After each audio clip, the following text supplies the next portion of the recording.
نحمده ونستعينه ونستغفره ونتوب إليه ونعوذ به من شرور أنفسنا ومن سيئات أعمالنا من يهده الله فلا مضل له ومن يضلل فلا هادي له وأشهد أن لا إله إلا الله وحده لا شريك له وأشهد أن محمدا عبده ورسوله يا أيها الذين آمنوا اتقوا الله حق تقاته ولا تموتن إلا وأنتم مسلمون يا أيها الناس اتقوا ربكم الذي خلقكم من نفس واحدة وخلق منها زوجها وبث منهما رجالا كثيرا ونساء واتقوا الله الذي تساءلون به والأرحم إن الله كان عليكم رقيبا يا أيها الذين آمنوا اتقوا الله وقولوا قولا سديدا يصلح لكم أعمالكم ويغفر لكم ذنوبكم ومن يطع الله ورسوله فقد فاز فوزا عظيما أما بعد فإن أصدق الحديث كلام الله وخير الهدي هدي محمد صلى الله عليه وعلى آله وسلم وشر الأمور محدثاتها فإن كل محدثة بدعة وكل بدعة ضلالة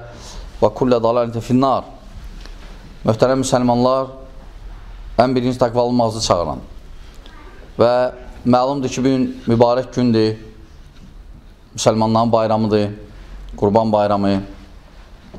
Təbii ki, bu Allah tərəfindən bizə verilən bir bayramdır və bunu ələ keçirməkdə özündə savab var, böyük savab. Allah tərəfindən nə əmirlər varsa ona riayət eləməkdə hər şeydə savab var.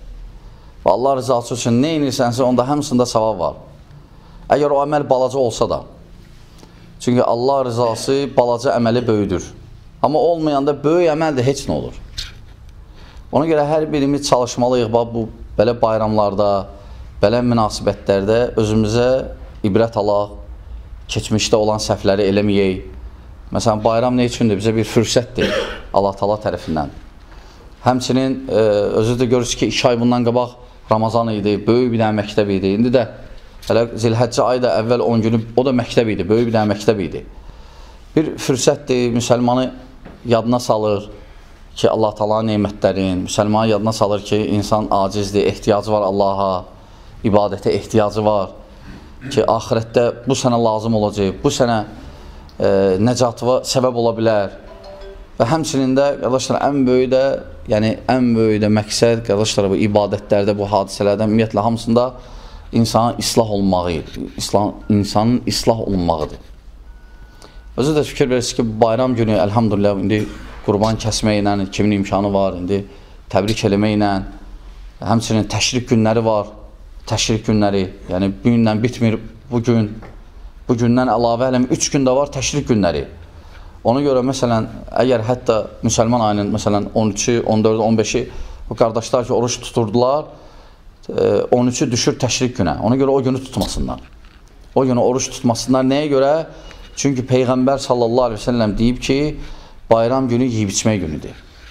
Bayram günü yeyib içmək günüdür. Ona görə o günü bir dənə oruç tutmazsan. Amma 14-ü, 15-i tutarsan, eyb etməz. Və həmçinin əsas xüsusiyyətlərdən, qardaşlar, yəni xüsusiyyətlərinə bu bayramın zikr var. O zikri çalış, daimə elə. Boş dayananda, xüsusən də namazdan sonra Allahu Ekber, Allahu Ekber, La ilahe illallah Vallahu Ekber, Allahu Ekber və lillahilhamd. Yəni bu bayram zikridir. Bunu bayram günü eləyirlər.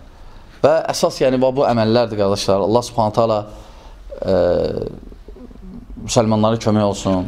Allah Subhanahu taala o qardaşlar qurban kəsəcək, qəbul eləsin onu. Allah Subhanahu taala həcdə olan müsəlmanlara kömək olsun, sağ-salamat vətənlərinə qayıtsınlar. Allah Subhanahu taala bizim də məscidi tam açılmağını ya Rabbi tezliklə kömək olsun. Və həmçinin ümumən bizi fitnədən və əhlindən qorusun, bizi sabit eləsin dində. Aqulu həzə və əstəğfirullah li və ləkum və risəl-i müslimin min kulli zəm əstəğfiru innəhu ləğəfurur rahim.